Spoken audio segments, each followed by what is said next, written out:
I am Spider-Man. So this is a game that's been about 5 years in the making, which is kind of crazy to think about that the first Spider-Man game from Insomniac came all the way out back in 2018. And we've known about Spider-Man 2, at least officially, for a couple of years now. That first game and also Miles Morales, the sequel, the sort of follow-up that launched with the PlayStation 5, they had teases to a sequel. And I think once we saw how successful that first game was going to be, everybody pretty much could assume that they were going to make more of these. But they officially announced it a couple of years ago at a PlayStation showcase.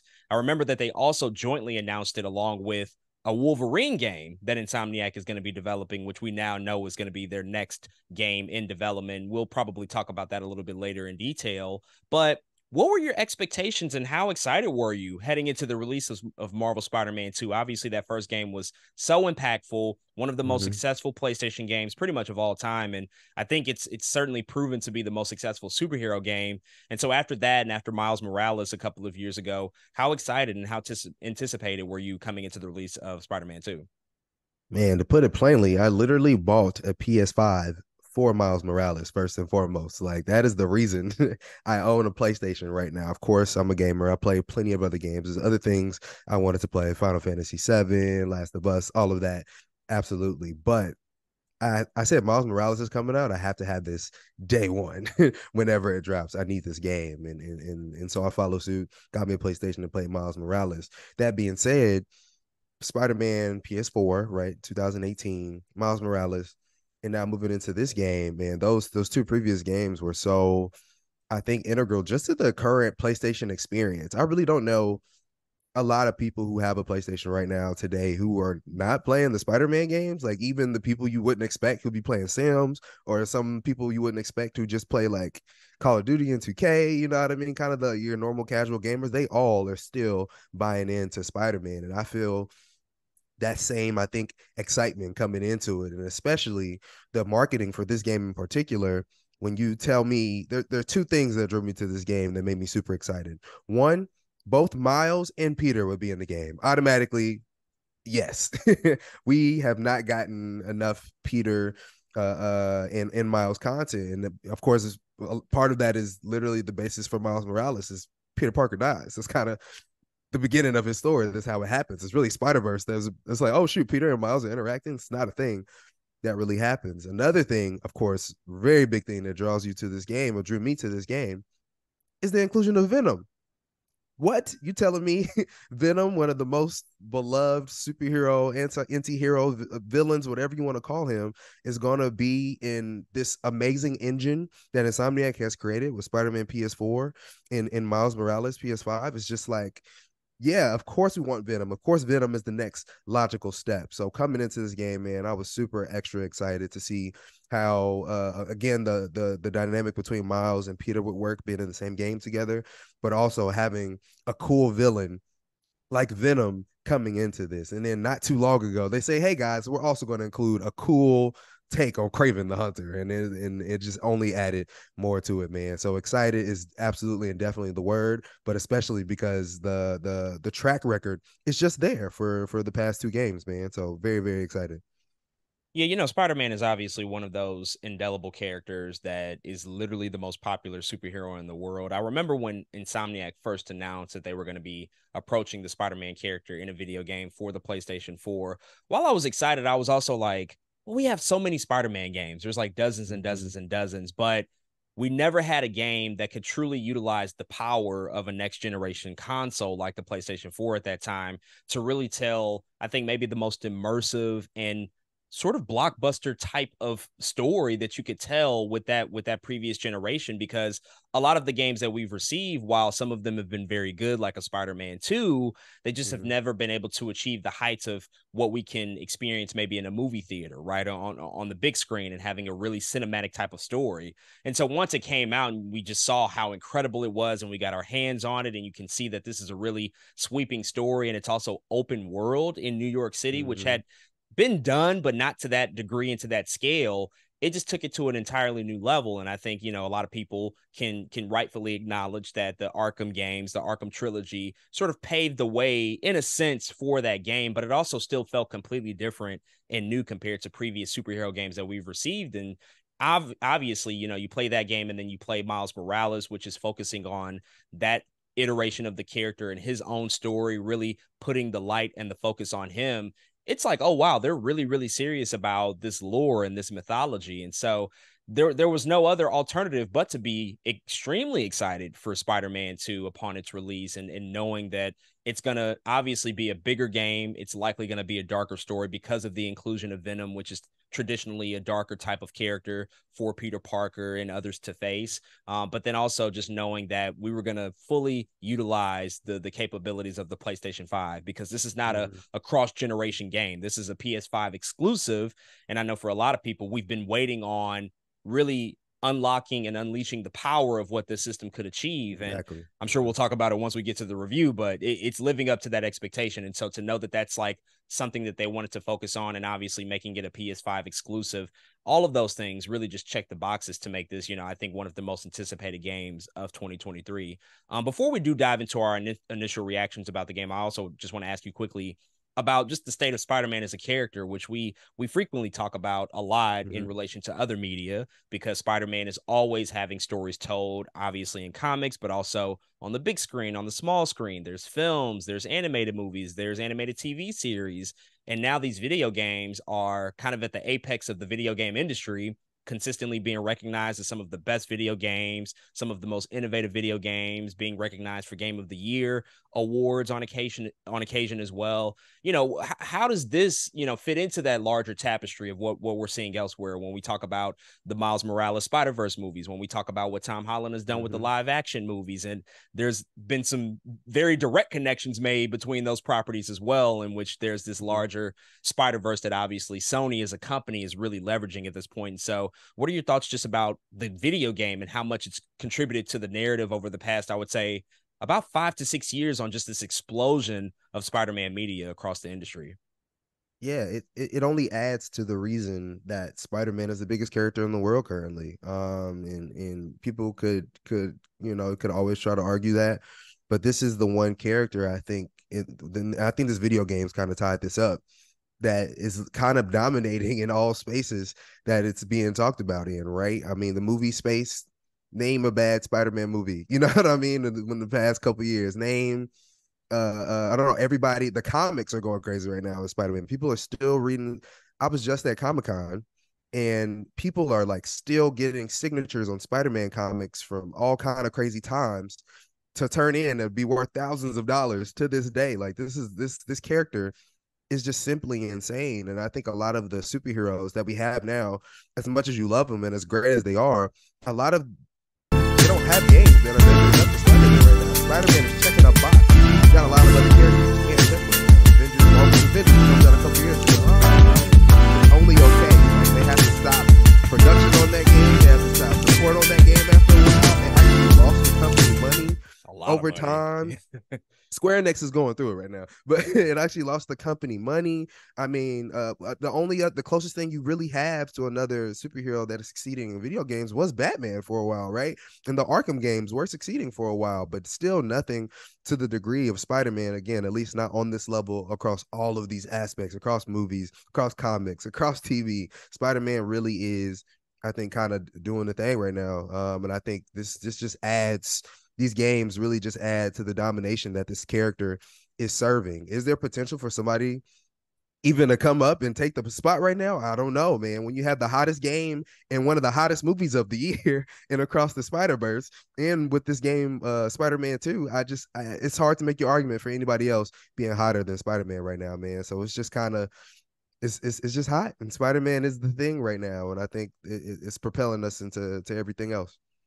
Yeah, you know, the timing of so much of this is just really, I think, kind of ironic as well, because I think a large part of, you know, some of this discourse about the sort of excellence that we've seen across the big screen video games, sometimes it's just kind of luck. I think, you know, you can't necessarily plan for these things, because Marvel Games as a company also shifted their strategy years ago in terms of how they were going to produce their video games. And they instead decided to start to license things out to other video game publishers and developers who I think we're just more equipped to make these experiences, because previous and before that, Marvel games, they would have some hits occasionally in there, but if they were largely developing things on their own, just the manpower, the resources, the infrastructure to really develop a game where you can just dedicate the years that are needed to really bring something to life and to make it a really enjoyable experience. They just didn't really have that. And also a lot of games were being tied to movies as well, which you're racing against the clock, against impossible deadlines, and likely that game isn't going to end up being that great.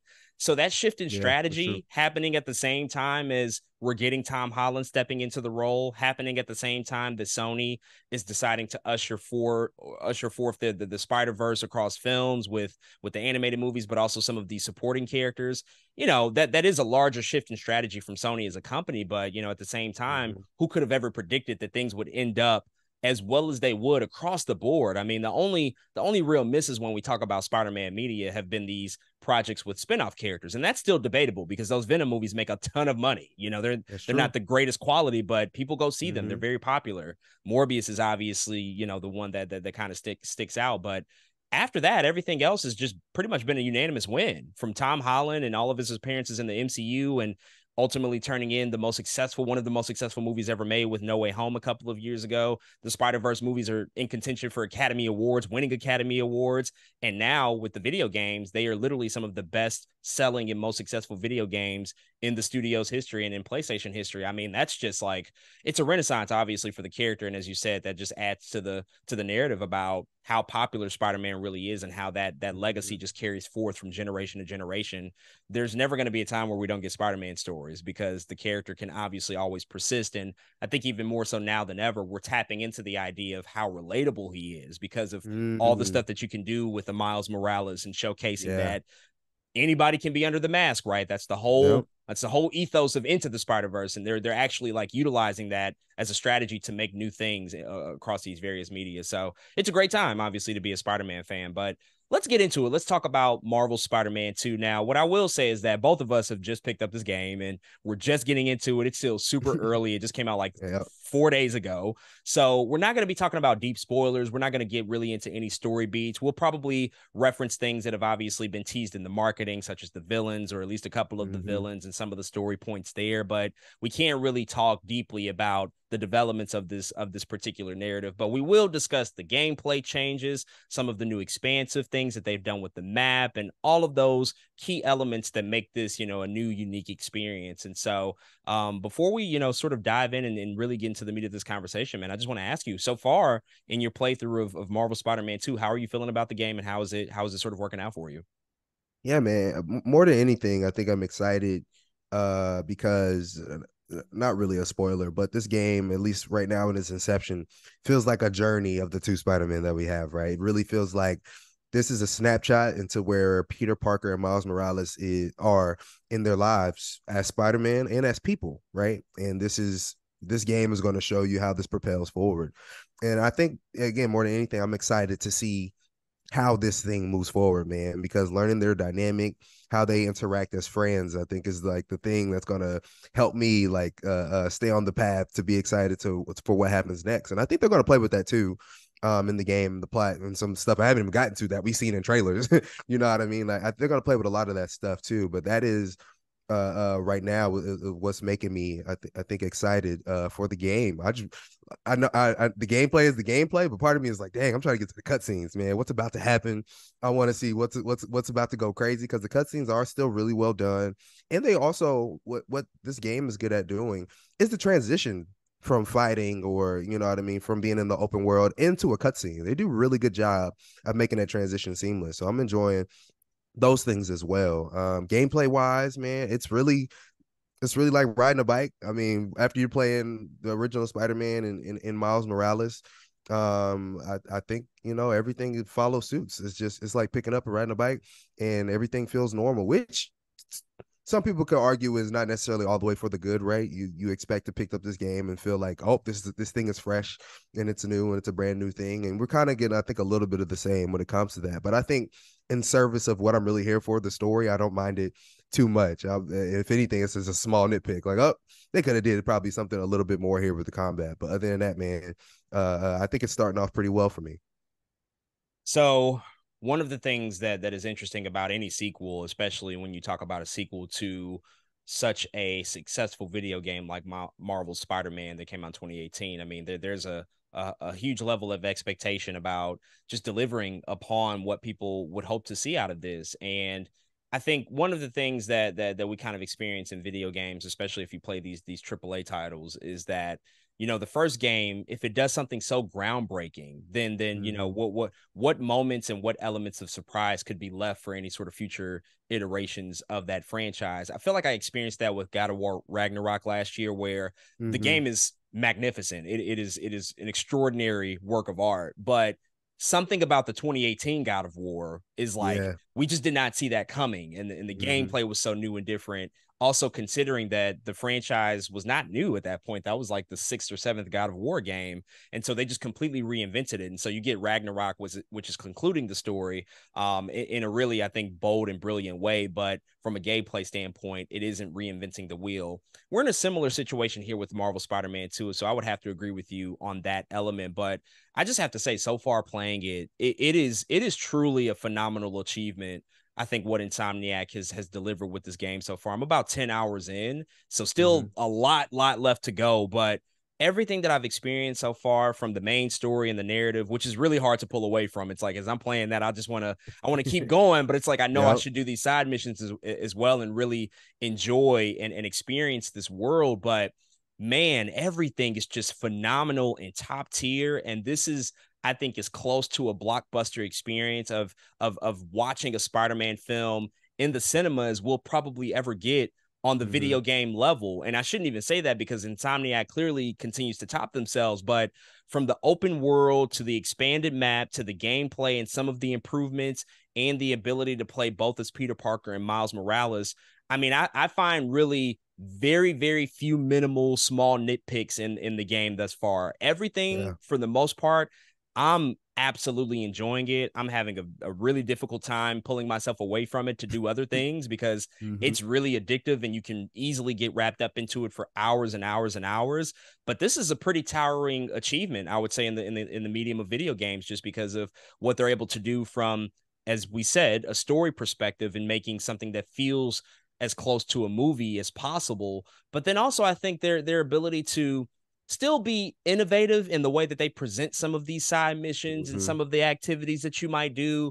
They don't really rest on exactly what they pulled out for the first or the Miles Morales game. They do still try to incorporate some new elements and some trickier activities, some things that are very much tied into Spider-Man mythology, but can still be perceived as like, oh, this is something you don't necessarily have to do, but you want to do it because you just kind of want to experience that. And that's where I find myself with a lot of this stuff, where it's like, I just want to do it. Even if it can be somewhat repetitive at times, I still want to, sort of become involved in it, because I think that there's just so much richness there and so much you can tap into. But I'm just loving this game so far. I think it's really, really incredible. And still being very early into the playthrough, knowing that I'm going to play this a lot more along the way, I think that it's already exceeded my expectations, to be quite honest. I think it's definitely surpassed what I thought it could be. And it started to reach territory into which I know that it's only going to get better from here, because I've heard things. And obviously we know, there's many bosses ahead and many battles that you have to face, and likely some shocking things that will probably occur leading us into whatever the next game is. But so far, this is fucking epic, and I'm absolutely loving it. Let's talk about some of these specifics, because with it being a sequel, there are some changes in the gameplay. Is kind of one of the big things that gets a lot of upgrades and updates, and I think we're seeing a lot of new tools and tricks that Insomniac has implemented into this. And I think because this world is expanded and they've now added 2 additional boroughs to the map size, in addition to Manhattan, which was in the first 2 games, we now have Brooklyn and Queens. Because of that, it sort of necessitated a newer traversal ability, newer things that we can incorporate to allow us to get across the map in more seamless and potentially even quicker ways. And so they've incorporated new things like web wings, which was one of the earliest teases. There's also these wind tunnels that can take you throughout the city at really, really high speeds as you use those web wings. There's the slingshot locations that are all across the map that can just create such a momentum, sort of momentous force that it can get you from one area of the map to the other in like a few seconds. And so a lot of new ways to just really, sort of see the scope and the scale of what they built out here. And I think it's really impressive because that first map, the open world New York City focused on Manhattan, that was impressive enough. It's not a 1-for-1 replica of New York City, but they got a lot right. They got a lot of areas right. We obviously live here, so we can see a lot of those places, those streets, those monuments, those back alleys where it's like, oh yeah, I've seen that before. But now with like Brooklyn and Queens added, how does that make you feel about these traversal abilities and just the way that you can move throughout the city? And they also incorporate the fast travel, which is like another crazy thing. But what are your thoughts just on sort of the mechanics that are utilized to get from one place to another? Man, even dumbing it down a bit, when the first Spider-Man comes out, you were kind of talking about how, man, we had a ton of Spider-Man games before. Yes, but none that feel like this at a very simple level. Just swinging through the city. There are like TikToks of people just swinging on Spider-Man with music playing in the background, and everyone watches these TikToks. Like, that's crazy. Insomniac got down the feeling that is needed to feel like Spider-Man is just swinging through the city. It's crazy. And now, not only have I feel like we've just somehow found a way to upgrade that experience with all of these ways that you could traverse the terrain that exists in New York, man. It's kind of crazy because I was like, the swinging is always going to feel good. What more can they add? And here they are. They do have web wings and all these slingshot locations and things like that make it just fun to get from point A to point B. Because of course, there's a lot of missions in this game. Just getting across the city can be a hassle within itself, but they find ways to not make it a hassle. Again, eventually, you can after you've done so much in an area, you can fast travel to certain places. But it's fun to just swing places sometimes. It's like, shoot, I don't need to fast travel. I kind of just want to swing through the city a little bit. I might do a mission on my way to somewhere else, and I think that's again just a good way to get people to stay immersed in your game. But all this traversal, all of this being able to stay to go from borough to borough, and all of these new ways, man, to get around, I think is really, it just adds to the fun that was already fun. But again, that was one of the things that made the original Spider-Man PS4 so good, is that just swinging through the city. And now they've just added to it. I have no complaints on that front at all. Yeah, the swinging technology, it was kind of revolutionary because it was so intuitive, and there is nothing broke about that system. I don't think. I think that they did not touch that, and so that's the best choice you can make because it is so easy and seamless to just fall into that and just pick it up. I think anybody literally could pick up a controller and figure out the swinging relatively quickly, and then to just add on these extra layers with the wind tunnels and the web wings, which are incredible. I just love going to like really, really high buildings in the game and just jumping off of them and using the web wings. And I might crash and burn, but like still just like that experience of flight and sort of floating and gliding, which we did see a lot of that in the Arkham games too, especially Arkham City and Arkham Knight. They incorporated a lot of that gliding activity, and you don't get a ton of that in the first Spider-Man game. The best you could do is go to a really tall location, jump off, and for about 3 or 4 seconds there, you'll just fall, sort of in free fall. But now to be able to glide from these really high heights across the map and to just see the map at its beautiful scale is also just really wonderful, because with this power and this technology, you're not seeing buildings pop in just randomly. You're not seeing places just show up on the map. Like, everything is crystal clear from pretty much any location. You really get to experience the beauty of New York City. And so that's amazing. The wind tunnels are also great. They added wind tunnels to get from, island to island. So if you're going from Manhattan to Queens or Manhattan to Brooklyn, there's just natural pathways that you would already sort of take. And the wind tunnels might be sort of in coinciding with the bridges, like the Manhattan Bridge or the Brooklyn Bridge. So just love those new elements added there. And everything here is just really, really, I think, adding to the fun that you'll have, because you'll want to just go to these locations and just try them out. And it's also cool that they added, upgradable abilities to them too. Like, traversal isn't just like this one thing. Like, it can be better. It can be improved upon. You can add your tokens or your points or whatever to have better traversal abilities as well. Also with the gameplay, one of the notable things about the first one and Miles Morales and now this one is sort of the dichotomy between action-oriented missions and stealth-oriented missions. I don't know, like, are you a big stealth guy? Like, is that something that you enjoy doing? Because I find myself like, I'm just ready to punch motherfuckers. Like I have little patience, and so the idea of like waiting a few minutes is kind of like one of those things I typically veer away from. But where do you Mm-hmm. lean in terms of that conversation? So the first Spider-Man game, I platinumed that game, by the way. I got every single trophy. Miles Morales, one of the few trophies I don't have is like the stealth mission trophies. Cause I have it's just something recently. I think it's because I played so much Assassin's Creed and Ghost of Tsushima. I played so many stealth games that I am now just in a period of I want the smoke all the time. Harry Potter is the same way. Like when I'm playing Harry Potter, I'd literally jump in, I teleport in and just start smacking people, bro. And I do the same thing now in Spider-Man. I don't know. I'm just in an energy phase of like I just want the hands, I just want the smoke. So nah, I haven't been on the stealth kick as much as I used to be because yeah, I just wanna whip ass, to be honest. No, I feel that completely, and I think with this game, what I do appreciate is that it feels like it's more of an option now. Whereas like the first game, there were stealth Mm-hmm. missions that they had to be done in that way. Like you didn't have an option. You know, Mm-hmm. you had to go across a web line or across a beam or something like that and take out people silently. Now they've added these web lines to where if you choose to do a mission in a stealth fashion, a stealth oriented fashion, you can pretty much utilize a web line damn near anywhere. It's kind of Mm-hmm. crazy where you can just like shoot a new web line and just walk across it, and if you want to web people up or wall them up, that's a really cool feature. But again, it's also one of those things like I might try it out like the first like minute or so. I might get like Yep. two enemies, but then after a while, I'm like, yeah, let's just fucking just wreck them real quick. Like, because that's going to just be quicker typically, I think.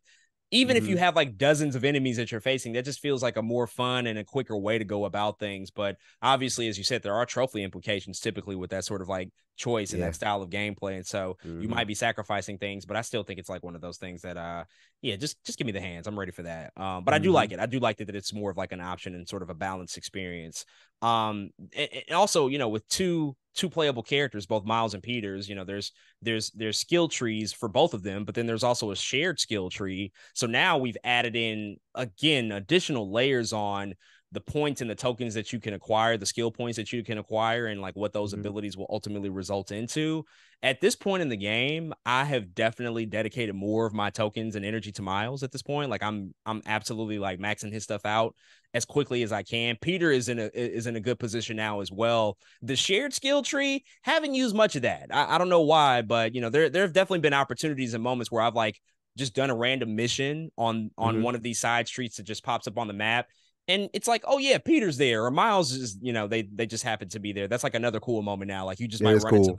one of the other Mm-hmm. Spider-Man. But do you have you played more with one of the characters at this point? Like have you leaned more towards Peter and Miles? Because right now, I think at least through my playthrough, a lot of it does feel balanced, but it is like leaning a little bit towards like the Miles experience as opposed to the Peter experience. I think I have to agree with that. I've been pretty balanced. Also, I think because Miles was it felt like more of an expansion game, right, than his own like complete game. I've also just been playing with Miles suits more, if that makes sense. Like I just want to be like, oh, I want to use this Miles suit. There's so many suits in the game.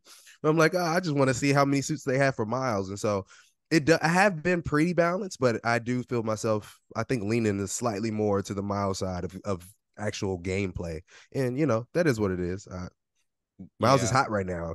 Yeah, absolutely. And I think so far with where I'm at in the story as well, a lot more of the side missions have been Miles oriented. They have not Mm-hmm. necessarily been Peter oriented. Some of the side missions you can use either one, but a lot of these side missions you have to use a specific Spider-Man. And Right. and you have to, switch off in the situation where you might be Peter or you might be Miles. And a lot more of the side missions have definitely leaned towards Miles. And so I think because I'm doing so many of those, I'm just naturally playing as Miles more. But I will say the story, though it absolutely gives a lot for Miles to do, and you do get a chance to really open up his world and see the relationship with his mom, the story does feel a little bit more Peter focused, at least in Act One, at least in this first, part of where they are with the narrative. And so I do just love the ability to just upgrade these abilities, really, and make them as strong as possible. Because I think, at a certain point, you really want to feel super powered, and you want to see these abilities and what they can do. Miles obviously having the electricity, that's a huge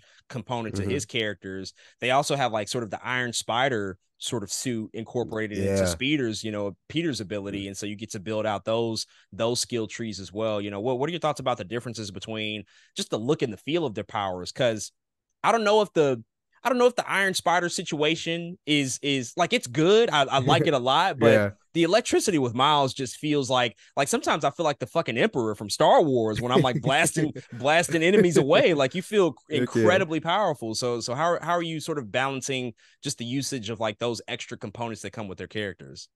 It's so interesting because I think what also drives me to Miles' power a little bit more in that way, the electricity, is because it's just his, right? Like, he didn't like conjure up and create his electric powers. It just happened when he actually got powers, versus Peter and the Iron Spider.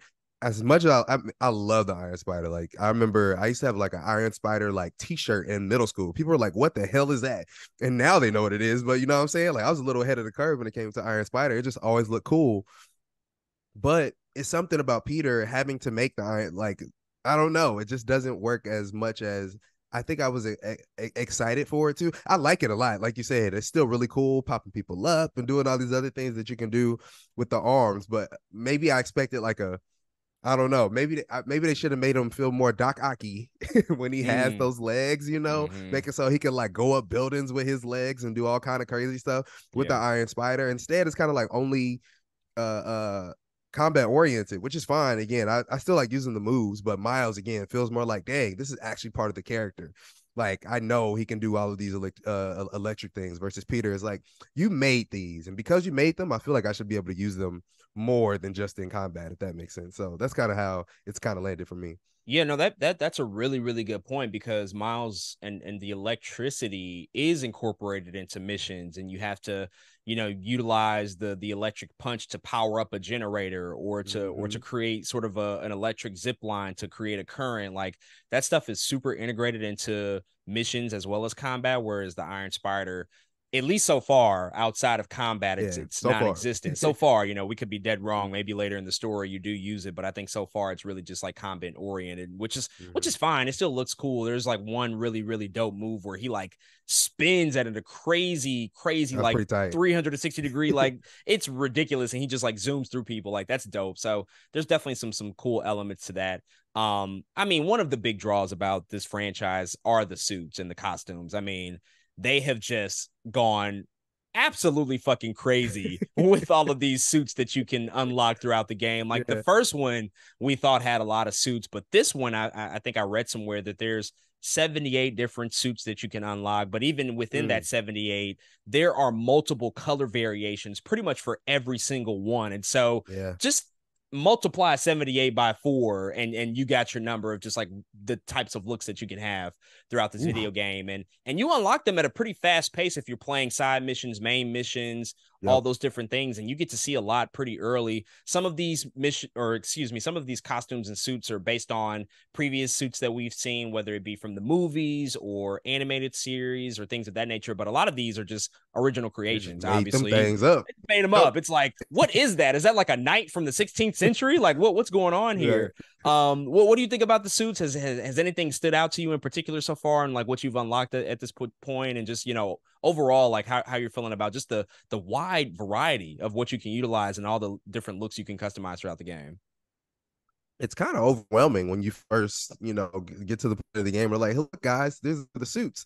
And I remember just like clicking on it and being like, wait, there's multiple colors for each. I don't know why I didn't know this, like, coming to the game. You know what I mean? I click on it, wait, there's multiple colors for each suit, and then you scroll down and see all the empty black spots that suits are supposed to exist, and it's just unbelievable. Because then you can click over and go to Miles, because you learn about the suits as your Peter. You can click over and go to Miles and see all of the different empty spots that suits are supposed to exist. It's kind of again, it's overwhelming, but it's so impressive as an art team, as a team that's like, look, y'all, we're about to make this amount of suits, and a lot of them look good. There's not a ton of them now. I'm like, man, this is terrible looking. Of course, some you're gonna like more than others, right? But it's it's kind of crazy out here, man. I'm really excited to really unlock them all. I can't help but to be able to see them all at some point. That's something I definitely did in the previous games. I'm like, I at least need every suit. I might not need every trophy, but I need all the suits regardless of what's going on. One that stands out to me right now was actually one of the pre-order ones that we got, and it's just the ones that look like they're just hooded, like nighttime, night looking like suits. They look like Batman, Spider-Man suits, to be honest. Like Arkham Knights is really what they look like, and something about those are just really dope to me. I don't know what it is. I can imagine they make them seem darker to me, right? Like if Miles and Peter were like in Gotham, that's something that they would wear, and I would. By the way, I would love to see that. Somebody should make that in the comic book or animated form. But like, for some reason, right now, those are the ones that are speaking to me the most. Of course, I got a ton to unlock, but those are just cool to me. Yeah, I mean, look, I'll be honest, the suits are the number one motivation as to why I even play side missions and side activities in these games. Like, I want every suit possible. As you said, I don't necessarily need every trophy, but I'm going to do everything I can to make sure that I get every suit. And as you said, there were, pre-order suits that came with the deluxe edition, which, by the way, I forgot that we got those. Like, I didn't realize that they were a thing until like 3 hours into playing. And then I scrolled down and they're at the very bottom. It's like, oh, I already have like 6 suits available. But they are really, really cool. And again, as you just play all these activities and you do the side missions and the main missions as well, you just get to see the wide variety of the creativity just that just injected here. I mean, it's one of the coolest elements about Spider-Man as a character, that now we've reached a place where it's like, oh yeah, you can like wear almost anything, and as long as you have the spider somewhere, that's just like the number one consistent thing. But you can take it to different centuries and eras and different looks, and some things can be a little bit more relaxed and laid back. Like there's plenty of outfits and varieties and variations of, Miles with a backpack or somebody wearing sweats or a bubble coat or something. Like it's just kind of crazy that we've gotten to this level to where you can just be so, I think, creative, and it's kind of liberating to know that like you can look like anything you want. When you're playing, like, are you the type of person who, as you're playing through the narrative and you see these cutscenes, knowing that a lot of these cutscenes you're going to be wearing some variation of a Spider-Man suit, like, do you typically like to wear more of a traditional suit, like the video game original creation that they made, or maybe one of the ones from the movies? Because sometimes, like, I end up in these cutscenes and I got the wildest shit on, and it's like, it's a really funny experience because it's like I cannot take this serious right now. Where do you fall with that? No, I will literally only wear like a crazy suit if I know like I'm going to go do some side missions real quick. If I know I'm going to a main mission, I'm like, let me put on either. Sometimes I'll put on literally the suit they gave me. Like, let me just put on the original suit or something that's close to it. Something that feels like classy in a cutscene moment. Because I can't imagine like watching these cutscenes and Spider-Man got on fur and like crazy looking boots. Because I've done that too. Like, wait, this feels so out of place, and it gets a little like too goofy sometimes for me. It's like, I know I'm Spider-Man, but this is kind of crazy. And so sometimes I'm like, a lot of times before cutscenes, I know something big's coming up. I'll give me the original suit, maybe a small variation that's just as classy. But yeah, that's where I fall. I'm similar. I had one side mission, but the side mission had a cutscene incorporated. And it didn't even feel like a side mission. It felt like a main mission, but I had on a really, really wild outfit, like something that just like, I was just staring at it like, what the fuck is he doing right now? And I made the choice there to just, always revert to something that was a little bit more classic. I thought I could just throw on anything and I would be fine with it, but I realized like I'm not on the first playthrough, at least. Like if I go back and play it again, I might not feel the same way, but I do traditionally like to have something that feels a little bit more rooted in the Spider-Man tradition. So it might be the original suit, or maybe one of the cinematic suits from the Amazing Spider-Man series or the Tom Holland series. I'll try to lean towards those as well. So it's just so many different options. It's really fun to just play with all of these things, and I think once we unlock them all and just see again the amount of creativity and thought that's gone into this, it's really, really impressive. Outside of the gameplay, we should talk about the map, a little bit more detail. One of the big selling points of this game is the fact that they have added both Brooklyn and Queens to the map. And so outside of the traversal, that has story implications. Peter is from Queens, Miles is from Brooklyn. Those were two absent boroughs from the first game, but now they are in here in a big way. And I think it essentially doubles the map size from what they did in that first game, and just adds so many new opportunities, so many new things that you can really explore in terms of missions, but also just the look and feel of New York. As we note all the time, we both live here, and so we know the differences between boroughs and how they look and how they feel. Queens is obviously a lot more residential. Brooklyn, it's very rooted in the experience of Miles because he attends school there. Manhattan is obviously the urban city center of New York City that most people come to associate with the city. But what are your thoughts about just the choices to add Brooklyn and Queens, and so far with your experience, how much have you been able to sort of explore and just like see what there is to offer? Because it's a pretty overwhelming amount of new material when you consider that the island of Manhattan was already pretty huge, but now we're adding on 2 additional boroughs as well. Yeah, man. First of all, it's a cool idea. I think to expand the map. I was thinking, I was like, man, I wonder how much more data they added to the game. I want to kind of compare size packages to like probably Miles Morales to this one is probably closest. But to see how much it took them to actually add Brooklyn and Queens here. Unfortunately, I have not been to Queens enough in person. So like when I'm in Queens, I'm like, I guess I'm here. You know what I'm saying? Like Queens is cool. Like I guess I'm in Queens, but Brooklyn, man, it's so crazy to see. Like you said, some of those places that we're used to seeing in Manhattan, Brooklyn is. I'm starting to see that a little bit too, and I haven't seen enough yet. Like I'm excited to still like explore more of Brooklyn. I probably still spent most of my time in Manhattan so far, just the way the game's gone. But man, I'm really excited to get deep down into Brooklyn because I've already seen some stuff like, oh shoot, I think I know where I am because Brooklyn as a layout, it's not that hard. Once you learn and live here, it's not that hard. So I can't wait to continue to move around in that way. But I love the inclusion of it here.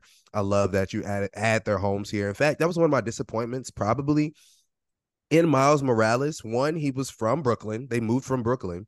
Two, a lot of the plot and the story was supposed to be like Harlem feeling, and I didn't get enough of that either within Miles Morales. And so at least like now I feel like they've added a little bit more places as story or as characters.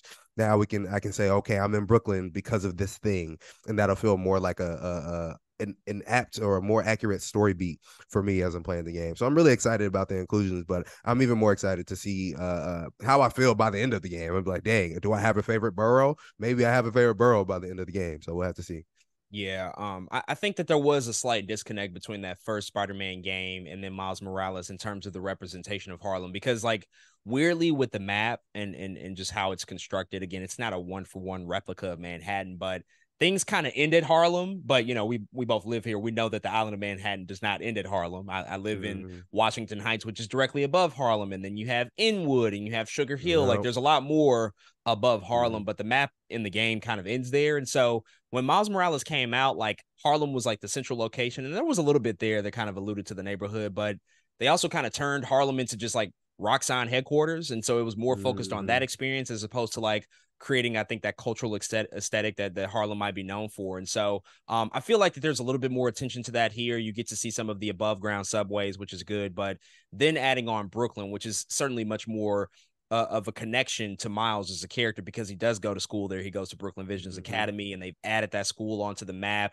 And I've spent a lot of time because I have played as Miles a little bit more. I've spent a decent amount of time in Brooklyn, as well as Manhattan. Queens is still definitely like the piece of the map that I have not gotten largely into, just a little bit, but have not spent a significant amount of time there. But I think the Brooklyn edition is great. They kind of focused on a few specific neighborhoods. They have downtown Brooklyn's is like the big area, but they also have Little Odessa, and they have another area which is like very reminiscent of Coney Island essentially as well that they've added into the map. And there is definitely a mission there that happens, and you spend a lot of time in Coney, and it very much looks like Coney, and that's like a great sort of new additive to the game because you get a beach aesthetic, which we didn't really experience in any of the first 2 games. And so again, just creates more variety with the map and the types of missions that you can do and what you can really experience, because it opens up the possibilities where it's not just swinging from building to building. You're not just dealing with traffic in the streets and car chases. Like now, if you have a Coney Island, just think about the possibilities of what you can do with that. Think about, maybe an experience being able to play the games at Coney Island because it's known for its amusement park rides, things of that nature. And even having a school in the game, like that is like really, really key and integral. The fact that they have a high school there, and I think that opens up a new realm of possibilities that they absolutely tap into. So I love those things. I just can't wait to get into Queens more and just see how we sort of lean into that, because they did tease that out a lot in the marketing, like with the Venom suit. And being like in the Peter Parker neighborhood, and being able to use that suit, and obviously there's other connections with that stuff as well. So with the map too, I think that it opens up a lot more side missions, and side missions are integral to the experience as a whole, because one, it allows you to upgrade your abilities when you play more of these side missions and unlock a lot of the suits that are available. But one thing that they've done with these games that I think is a great hallmark of them is that, at least for me, not all of the side missions even feel that way. Some of them feel very, very important to just the narrative that they're trying to tell here, because there might be certain characters or even certain villains that they don't necessarily fit within the main narrative, and you don't have to play that stuff to get through the story of the game. But if you just want to have an enriched experience and see more of the world and experience and see like where other villains or heroes are coming from and their backstories, you get to really dive into that. And so I've had the chance to like play some of these things, and again, without spoiling things, I just love what they do here, because they do tap into some villains that probably aren't appropriate to be the main villain for a game, but you get to experience them here. Previous characters that are coming back into this game, that have a role. What are your thoughts about the side missions and just the variety of what's available, how different, they even feel compared to the previous two games, and overall, like, what's your interest level in terms of like completing those and really playing through them? Yeah, I'm still very much excited, I think, to get into a lot of the side missions. Some of the smaller like crime things, they've actually made easier or shorter to Yeah, they do. have. For instance, when they always had like the car chase thing, right? You would stop the car, beat up the bad guys. You don't got to beat up the bad guys anymore. You just kind of stop the car, and then that's it. You've stopped the car, and I like how they shortened. I think some of the things that would have felt repetitive had they continued to keep them in the game in the very same way. But now it's like, oh, I can do that faster than I've ever done it before. Now it doesn't feel as taxing given all the new things that they've added, right? And so I appreciate them for at least attention to that. They're like, okay, let's keep some of the old, right, but make it enough to make it not seem like we're repeating ourselves too much. And so I like that a lot. But I think when it comes to actually doing side missions in this game, it's probably not as high as it used to be in previous games. Where, again, I'm gonna do them. Like, I'm gonna still do these side missions. I'm gonna still go through some of these cool story beats that you're talking about. See some of these characters that you're talking about. I'm still excited to do a lot of that stuff, but I'm not as, I think, antsy as I was in like the previous couple games to go and do some of those things either. In fact, I'll probably have more left over after beating the game than I did in previous games. Previous games, I'm like, man, I need to go over here. I'm going to do this. Then I'm going to do this. And then I'm going to go do the main mission. Now I'm like, I'm just going to do the main mission first. And then I'll figure out, maybe I'll do some side missions after. So I've died down a little bit on some of the side mission stuff, but I'm still pretty much there, just not as much as I was. Yeah, and that's the beauty of them. You can really, choose your own adventure in that type of gameplay. One thing I enjoy, sort of in relation to the points you made about some of those like crime activities that they've gotten short, I also enjoy with the side missions that the amount that you have to do for any particular given category, it's not as high as it was in the previous Spider-Man game. Like, that first game was kind of crazy in terms of like all the Yeah, stuff you had to do, like 50 backpacks, like that's a lot of backpacks to be kind of finding, crazy. or like 15 hairy research missions, like, which were not my favorite missions per se, although they were creative. It's like, that's a lot. I think that they've certainly scaled back a little bit to make it feel more feasible to achieve them in a decent amount of time. Like, you might get 6 or 7 in any given category, as opposed to like the 12 or 15 that we faced in previous games. And so it feels more manageable. And I think also by doing that, you can create, again, more variety in terms of what you're able to do, because you don't have to spend as long dedicating as much time to like one particular category. You can kind of move around and flow between different types of missions, and really just keep it as fresh as possible that way. Because I think, one thing about side missions is that they can be somewhat repetitive, like if you continue to do them over and over, and you don't Yeah. ever want that feeling. But I think that they've done a really good job at that balance, and that in striking that balance in this game. Briefly with the story, again, because we are early into the game and we don't want to talk about any spoilers that we might have experienced so far, and we still have to, sort of let this narrative unravel, you know, as we play through the game. But I mean, I think the big, you know, sort of drawing points of Spider-Man 2 are the villains. Obviously, with any sort of Spider-Man property or media, it's like, well, who are we fighting? Who's the main guy? And the first game had a lot of villains. Miles Morales had a decent amount of villains, some returning as well. But this one is bringing in a few new villains. In particular, Kraven the Hunter was teased out about a year ago as being like one of the huge villains of the game, really kind of the driving force of the narrative, I would say. And essentially is coming to New York to find new prey. That's what he's all about. He just wants to find new prey. But he's not just looking for Spider-Man. He's looking for, you know, other villains that exist in New York as well, or other anti-heroes. And we know that there's tons of those in this game, in this universe. But then Venom obviously is like the big sort of selling point as well. Like you have it right behind you. I have it sitting here, the Venom statue. Like that is the thing about this game that I think are drawing people to it. So how do you feel about just their inclusion, their choices, you know, to have these kind of two be the focal points and driving the narrative, and just overall, you know, how much are you looking forward to eventually having those boss battles? Because we know they'll come and we'll have to fight them. But like, what are your thoughts about those two in particular, kind of being the driving forces of the narrative here? Man, I think it's going to be a great time fighting these villains, man. Especially taking Kraven, man, a character that is technically really important to like Spider-Man mythos, right? We haven't necessarily had him done at all really in kind of the Spider-Man worlds that we've been living in, or at least done right in a lot of the Spider-Man worlds we've been living in. I don't know what Sony is about to do with the character right now anyway, but I'm excited to finally see him come to the light, you know, a little bit. Kraven's really cool, like if you do him right. And I think from what I've seen in the game so far, at least even in the previews that were, or some of the cutscenes we've seen early, I'm really excited to see what Kraven brings to the table. What, you turning Manhattan into a hunting ground?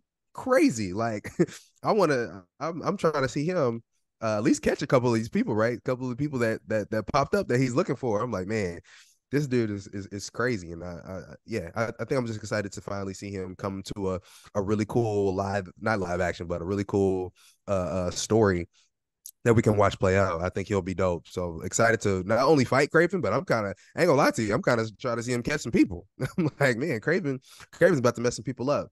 Venom is Venom, bro. Like, so Peter versus Venom is one thing, but Miles and Peter versus Venom is another thing that I am super excited to see. And again, from the statue, from some of the things we have seen from video game previews, that's a big Venom. You know what I'm saying? This ain't no little like, this ain't nobody to play with. This is Venom. And so I think whenever we get around, like you said, to having big boss battles, I think they got some really cool action. I think they have some really cool action under their belts that I'm excited to see. I'll never forget fighting like Sinister Six in that first Spider-Man game. That was like the best part of the game. It's like I'm fighting the Sinister Six, and you're seeing all these cool action scenes play out. I think Venom and Kraven, I think they're going to have some of those same exact moments that contain excitement for me and look good. They make sense. And really, again, as a gamer, seeing a cutscene or being able to fight them yourselves, I think it's just going to be very rewarding by the end of it all. Yeah, and I think Venom and Kraven both lend themselves to being really cinematic villains as well. Obviously, they're two of the most recognizable Spider-Man antagonists, but they have this real cinematic quality to them because of just all the stuff that you can do. And the symbiote suit is just such a part of Spider-Man storytelling for the past 30 years. That is also a main factor of this game, is that, you know, Peter Parker himself does get the symbiote suit at some point, and how that ties into the Venom character here is going to be really interesting to see. They've already confirmed, you know, this is not a spoiler, but they have confirmed that, you know, this is not Eddie Brock. This is not the Eddie Brock, you know, version of the character. So I'm sitting here literally every cutscene like, well, who's going to get the suit? Like, who is it? Who is it? Like, is it you? Is it you? Like, I'm doing the Spider-Man meme at this point, trying to figure out like, well, what are they going to do here? They've already changed a lot, you know, from what we've seen in comics. They really are telling their own original story, which is great. So that's cool. And then just all the stuff you can do with Kraven. I mean, I've been dying for great Kraven representation for such a long time, because we know what is possible with him. And it's even interesting to know that, like, you know, we talked about this, like with Spider-Man No Way Home, Craven was initially the planned villain for that movie, but then Sony blocked that decision because they wanted to make their own Craven movie before they even brought him out. And so I think that was a great decision for No Way Home. I don't know if that's a great decision for the Craven the Hunter movie. We'll have to see when it does come out with Aaron Taylor Johnson. But to have him in this video game and to have like all his henchmen and him is essentially, as you said, turning New York City into a hunting ground, and not only hunting Miles and Peter, but hunting villains and bad guys. Like, this guy got big balls. Like, he's ready to take on everybody. And so far from what I'm seeing, he's a force to be reckoned with. He's absolutely just, be ready. Like, it's a deadly villain. And so I know that when we do finally show down, it's going to be quite the spectacle. I've heard just from other reviewers that these boss battles are incredibly long, that they are layered and challenging, and there's a lot of steps to them. And so I'm curious to see how that all plays out.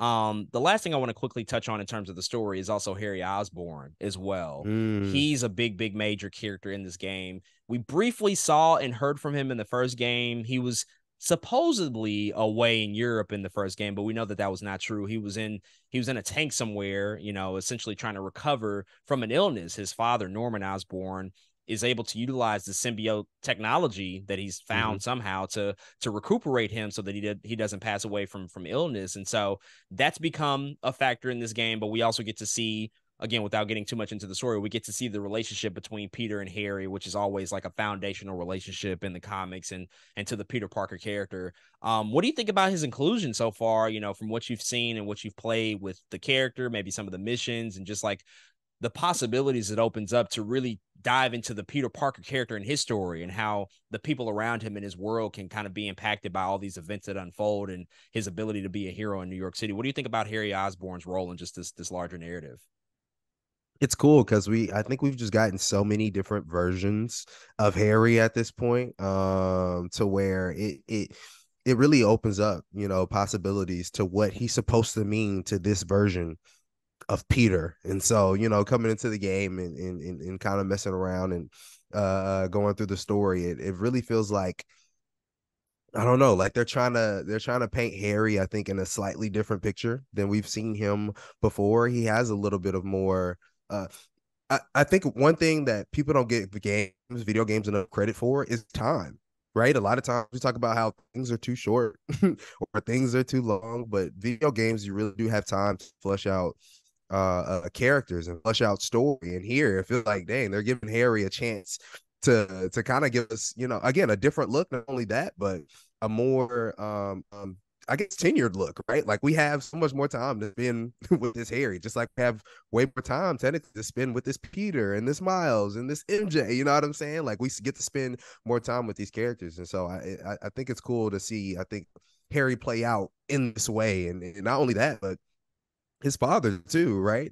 It's just, I don't know. It's all kind of, I don't know. It feels good to just be like, this is the characters that we get to, these versions of the characters that we get to see versus I'm like constantly comparing, like, oh, this Harry is way different from the Harry in the Amazing Spider-Man. You know what I'm saying? Like, I'm always, I keep finding myself doing that. And for that, I think that's enough for me. And I can't wait to see how this Harry Osborn plays out and his story plays out. Because this adds a whole different dynamic to everything that we've seen within these Spider-Man games. And so, yeah, we'll see where it ends up, man. I think that's more what I'm excited for the most, is seeing where his story lands. Yeah, it's a great choice to bring him in at this point as well, because Harry can be either somebody that you fight alongside with, or he can be very antagonistic, depending on how you paint the character. And so I will say, so far, seeing the loving friendship between Peter and Harry, it's really cool to see, because it actually does feel genuine here and how they've established it, because he wasn't completely absent in the first game. Like, you did get to hear from him and see him occasionally if you chose to dive into those side missions and sort of unpack that story a little bit more. But to know just like how much of a relationship that they forged over the years, it's a really cool thing to unlock, again, to tap into things that we couldn't have necessarily done in the previous games, because there are flashbacks here. Won't say what they are, but there are opportunities to go backwards in time to see where they have previously been, to see some of those adventures that Peter and Harry and others might have been up to.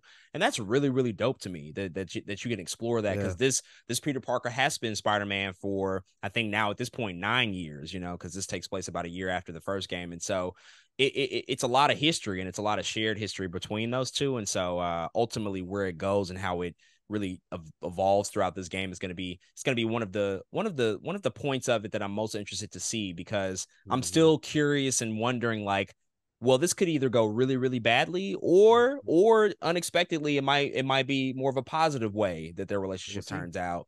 We'll see. We'll ultimately have to wait, until we finish out the story.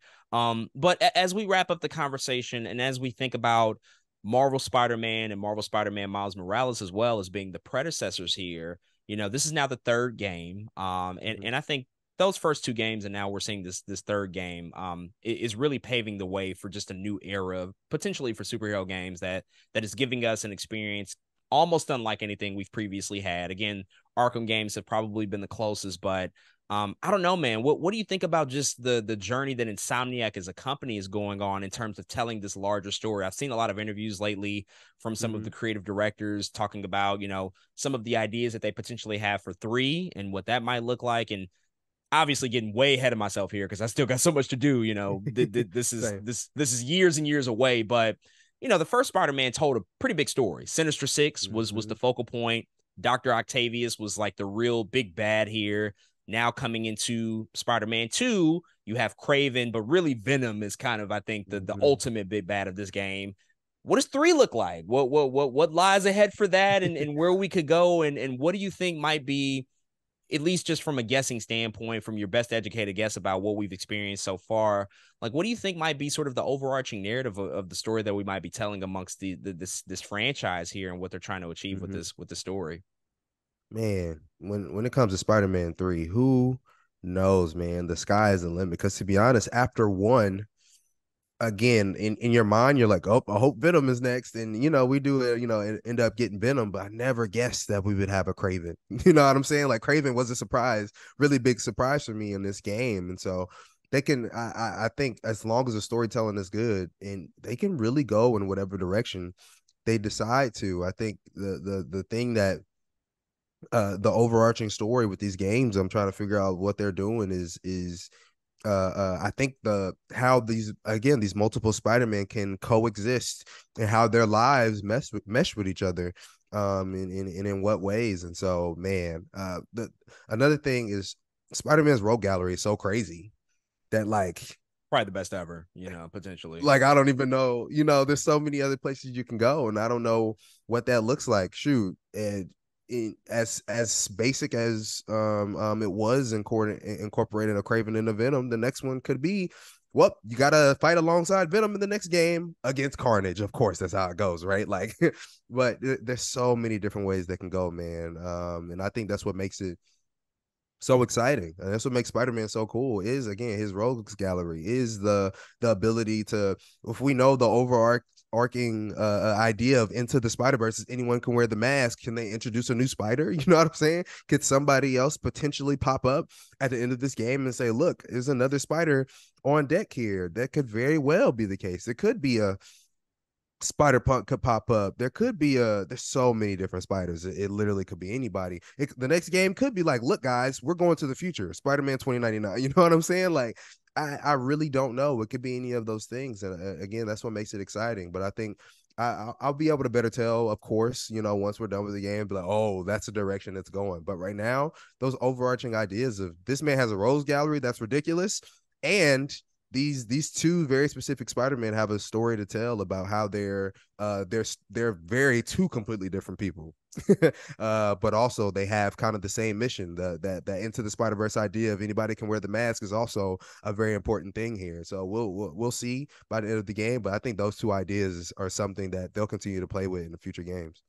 Yeah, Insomniac's creative director behind this game, Brian Intihar, he recently was saying that if we were to equate Marvel Spider-Man with Iron Man, and now Marvel Spider-Man 2 potentially with Captain America Civil War, then what does that ultimately mean for Marvel Spider-Man 3? I mean, that's Avengers Endgame. That is the end all be all, which that's a pretty epic scope that they might be going after in terms of what they're trying to tackle. So their ambition is clearly there, in which they're gonna, I think, tell a really, really massive story. I'm sure the people who've already like finished the story, they're probably looking at this like laughing, like, you motherfuckers don't know already like what they're gonna do. They probably tease it at the end, I'm sure, and have a post-credit scene. But for me, I think that the big 3 Spider-Man villains always have been and always will be In the first game, as we already explored, Dr. Octavius. In the Easy. second game now, Venom. And the Venom. third game, it has to be Green Goblin. Like, we got to Yeah. get there. Like, Green Goblin Yeah.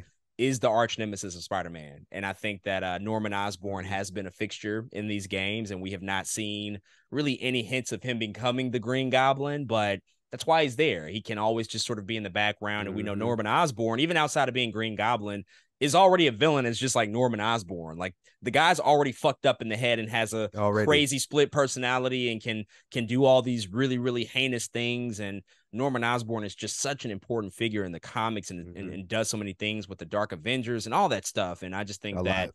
when you talk Yeah. about a third game and having a true big bad, who better than Green Goblin? And Mhm. that's sort of the reverse of what we've historically seen. I know in that Tobey Maguire series, Green Goblin was up first, which made sense. That was the first time we got Spider-Man on the big screen. So you want to throw out probably the villain that most people know, and that's Mhm. Green Goblin. And then they work their way up to Venom. But now let's do that in a little bit of a reverse order. Now, of course, it's a video game. It's gonna have like a 20-hour story. Goblin can't be the only villain. There's gonna be plenty more there. As you said, what does that even look like? I don't know, because they have gone through a lot of the rogues gallery, but there's also Mhm. potential opportunities. There's other interpretations of characters. Like, we know that Yeah. more than one person can be of these particular villains. Like, there's not Mhm. necessarily always just one type of Venom, as we already see is not going to be Eddie Brock in this game. Like, they can change origins and change stories really as they see fit, as long as it just serves the larger narrative. And so we know it's going to be huge, we know it's going to be massive, but let's get through this game first and see how things work out, and sort of pave the way for that. Last thoughts here. Insomniac, they are on just an incredible run right now. I mean, coming from the Ratchet and Clank series to now making these games and kind of being the shepherds of the Spider-Man series. Next up for them is Wolverine. That's going to be Ooh-wee. completely different territory. We know that is absolutely the next game that's going to come out from them. So we'll see that before we even see Spider-Man 3. Hopefully we don't have to wait too long, but just knowing the character of Wolverine and how different he is from a character like Spider-Man, and just like naturally that's going to necessitate different types of gameplay and a different story and a different narrative altogether. Like, what are your hopes about that and what that might ultimately look like from Insomniac once we do eventually see it? I mean, it has to be brutal. First and foremost, I need to be able to feel like I'm playing Logan the video game. It's what I need. I need it ASAP, man. But I'm excited to again, we've gotten a lot of Wolverine content, like a lot of Wolverine between all the X-Men movies, between his own movies, the Wolverine, X-Men Origins. You know what I'm saying? We've had a lot of Wolverine things, but to get him to actually use him in a video game will be different. I feel like I haven't had like a real solid Wolverine experience since like X-Men Legends, maybe, or like that might be it. I mean, you kind of get them in like Ultimate Alliance video games, but I think the way Insomniac, the way their engines have been going, the way their art direction has been going, I'm excited to get an actual character study that is very dark and brutal with Wolverine, and I think we'll get that. I think that's what I'm hoping for. I need to be able to put my claws through somebody's head. You know what I'm saying? Like that. I think that's exactly what'll happen too. But again, I'm even more excited to see some of those really cool story beats that Wolverine has in video game form. To be honest, Wolverine has a lot of cool stories. If you've ever watched Wolverine and the X-Men, that's a really good cartoon. You It's a know what I great mean? cartoon, yeah. It's so underrated. We don't talk about it enough. But he has a lot of good classic stories in there, or characters at least involved in there, that got a new light just because they decided to bring some stuff back up. You know what I mean? And I'm hoping we get some of that again just in video game form, man. And I think Insomniac can do it. They've been successful with their games here thus far. And so yeah, I'm just looking for a new Wolverine experience. But I need this game to be rated MA. If it's not MA, I don't want it. And I think they'll give it to us in May. I'm not really afraid on that front, but very excited nonetheless, man, for Wolverine and to see what they can do with the character. It really does have to be almost an entirely different type of experience than what we're getting with Spider-Man, not only from the brutality and the mature nature of the character and the story that they potentially might tell, but like, is that game even open world? I don't know if that Mhm. makes sense. Like, where would you Yeah. set it if it's open world? Probably. I don't know if that makes sense. And what is good about these Spider-Man games is the mixture of the open world environments, but also like the interiors that you go into in several missions. Like they're very elaborate and designed extremely well. Like I'm just as impressed as the interiors of Spider-Man games as the open world design. And so I think it's probably a little bit more focused that way, kind of maybe potentially God of War style, third person style, action adventure, but that brutality is going to be important. And really I just want an entirely new sort of representation of Logan and what he can ultimately bring, and something that still feels familiar, obviously, and rooted in the comic book nature of the character, but that you can just, do kind of anything you want with him. We haven't seen that type of character. So where he's going to be in his maturation and development, and just knowing that he historically does not pass away. He has the healing ability. And so what that might mean historically, and what they could do with the game, maybe it takes place over several eras. There's so much potential on what you can do there. So I'm super curious about how they ultimately bring that game to life, and what the story is going to be, and ultimately the type of depiction, that we'll see with Wolverine and with Logan. And of course, the big question will be like, what other X-Men are going to be there? They have to include at least, a couple of others, because he has a really, really important relationship with many of those other characters. But we will certainly have to see. But folks, those are all of our thoughts on Insomniac's new video game, Marvel's Spider-Man 2. If you've picked up this game, if you're playing it right now, definitely hit us up and let us know what you think.